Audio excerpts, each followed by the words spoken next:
The Meridian's edge hung in the void like a tombstone, its hull scarred by micrometeorite impacts and solar radiation. Cornelius adjusted the thruster controls of his survey pod, bringing himself closer to the derelict vessel he'd once called home. 15 years had passed since he'd last seen these corridors. 15 years since he'd fled with his daughter Wendy in his arms, her tiny hands clutching his flight suit as the ship's systems failed around them. Wendy was gone now. The fever had taken her 3 weeks ago on the colony world of New Keras. Despite everything the doctors had tried, she'd been 23, brilliant, studying xenobiology at the university. In her final moments, delirious with fever, she'd whispered about the ship, about home, about the thing she'd seen in the shadows when she was 8 years old. Cornelius had dismissed it as fever dreams, until he'd found her research notes. The docking clamp engaged with a metallic groan that echoed through both vessels. Cornelius suited up, checked his oxygen reserves, and cycled through the airlock. The Meridian's edge had been a colony transport once, designed to carry 5,000 sleepers to the outer rim. It had been humanity's pride, a marvel of engineering that could sustain life for decades in the deepest reaches of space. Then came the accident, the containment breach. The evacuation, the official report said the ship was empty when they abandoned it. Cornelius had believed that, for 15 years, his boots magnetized to the deck as he entered the main corridor. Emergency lighting flickered sporadically, powered by degrading solar panels. He activated his helmet's recording system and pulled out the scanner Wendy had modified her last project. Built from university equipment and spare parts, she'd called it a life code detector, capable of reading biosignatures that conventional sensors missed. The device hummed to life, its screen displaying the ship's schematic. Cornelius frowned. Green dots appeared throughout the vessel, dozens of them, clustered in the hydroponics bay, the medical center, the crew quarters. Impossible. Nothing could survive 15 years without proper life support. He moved cautiously through the corridors, following the densest cluster of signals. The walls were covered in something he initially mistook for frost, until he looked closer.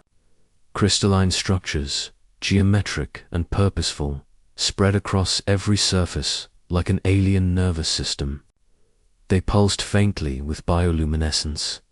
The hydroponics bay doors were sealed but not locked. Cornelius forced them open manually, the servos in his suit whining with effort. What he saw inside made him forget to breathe for 3 full seconds. The bay was alive, not with plants. Those had died years ago. But something had transformed the dead vegetation into something else entirely. Fungal networks, bacterial colonies, and structures that defied easy classification had woven themselves into an ecosystem. Water droplets hung suspended in the low gravity, held in place by what looked like organic webbing. And throughout it all, moving with deliberate purpose, were small creatures. They resembled nothing in Earth's taxonomic records. 4-limbed, translucent, with internal organs that glowed softly in shades of amber and blue. They were maintaining the garden, tending to the strange hybrid plants, collecting water droplets. Cornelius's scanner went wild. The creatures registered as having human DNA sequences mixed with dozens of other genetic markers. Some terrestrial, others completely unknown. His hand trembled as realization crashed over him. The containment breach hadn't released radiation or toxic chemicals. The Meridian's edge had been carrying experimental biotech, genetic modification tools meant for terraforming. When the breach occurred, it had released adaptive nanoorganisms into the ship's atmosphere. The evacuation had been so chaotic. Not everyone had made it to the escape pods in time. "Oh God," Cornelius whispered. The crew who stayed behind, he moved through the ship in a daze, following the scanner's signals. The medical bay revealed more of the creatures, larger ones, working with surprising dexterity to maintain the life support systems. They'd kept the ship alive. Jury-rigging solutions with salvaged parts and biological grafts dot in the crew quarters. He found something that made his knees buckle.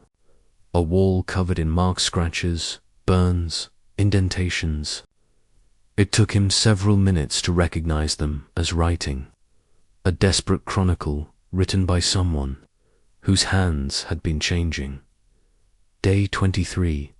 The transformation is accelerating. My fingers are fusing.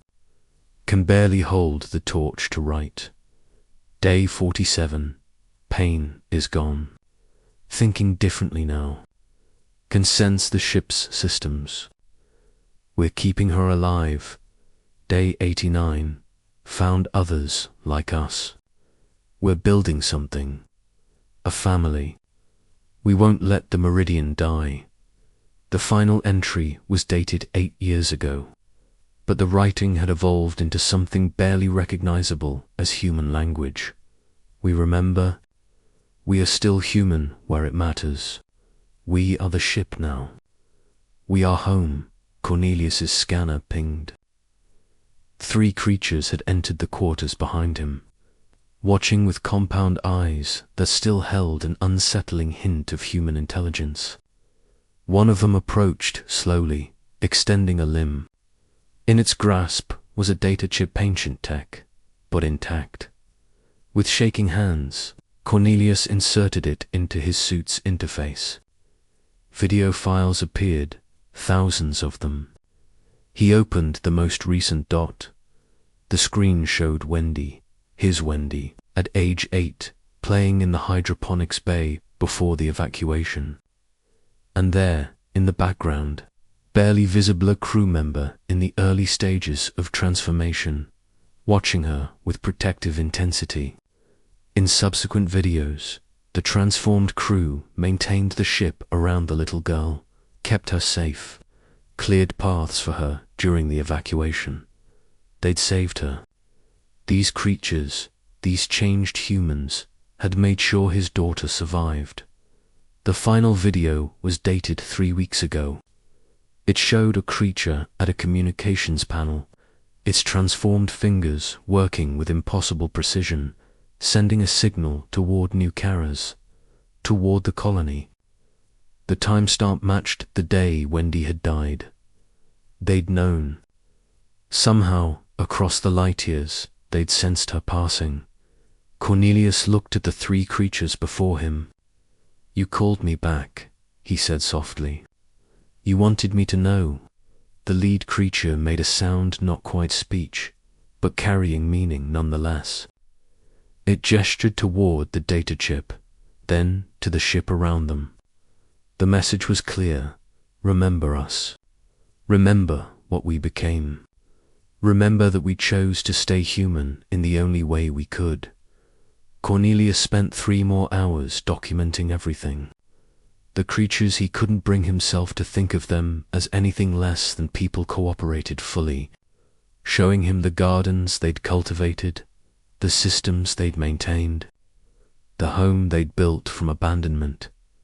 As he prepared to leave, he turned back to them one final time.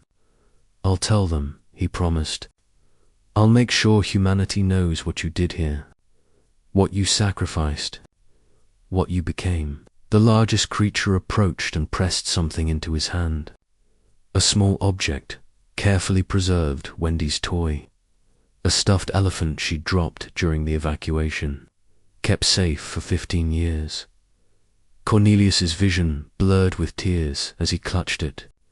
These transformed beings, no longer fully human in body, had remembered a child's comfort with more humanity than many unchanged people possessed as his pod detached from the Meridian's edge. Cornelius watched the derelict ship grow smaller against the stars. But it wasn't derelict, not truly. It was alive, maintained by souls who'd chosen transformation over death, who'd kept their humanity in the only crucible that mattered - compassion. He set course for the nearest research station, Wendy's modified scanner secured beside him, containing proof that humanity's strength wasn't in staying the same. It was in adapting, surviving, and remembering what mattered even when everything else changed. The Meridian's edge faded into the darkness, but its lights continued to burn a testament to the crew who'd refused to let their ship, their home, die, who'd become something new without losing what made them human. Cornelius smiled through his tears, pressing the stuffed elephant close. "Thank you," he whispered to the stars, "for saving her, for remembering." Behind him, the abandoned starship lived on,